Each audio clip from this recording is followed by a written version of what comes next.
ကက်ကက်မှာမြန်မာစာမှန်အောင်လုပ်တဲ့နည်းလေးကိုလုပ်ပြပေးပါမယ်။အရင်ဆုံး Play Store မှာ13ဖောင်ကို download လုပ်ပါ13ဖောင်ကိုဖွင့်ပြီးအောက်ဆွဲကြည့်ပါမြန်မာဆိုတာတွေ့ရင်ဘေးနားက CO ကိုနှိပ်ပါ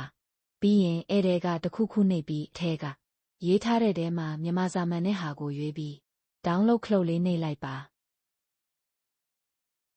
ကက်ကက်မှာမြန်မာစာရေးရင်တဝေထိုးတို့ရေးချတို့စသည်ဖြင့်တောင်ရောက်မြောက်ရောက်မမှန်ပါဘူးဖောင်ကိုနှိပ်ပါပြီးရင်ဖောင်နေရာမှာမိုင်ဖောင်ကိုရွေးပေးပါအပေါင်းထက်ခလုတ်လေးနှိပ်ပါနှိပ်ပြီးရင်လမ်းကွေ့နဲ့မိုင်ဖောင်မှာမိုင်ဖောင်ကိုနှိပ်လိုက်ပါပြီးရင်စောစောက download လုပ်ထားတဲ့ဖောင်ကိုနှိပ်လိုက်ပါပြီးရင်စောစောကရွေးထားတဲ့ဖောင်ကိုနှိပ်လိုက်ပါဒါဆိုရင်တော့မြန်မာစာမှန်ပါပြီ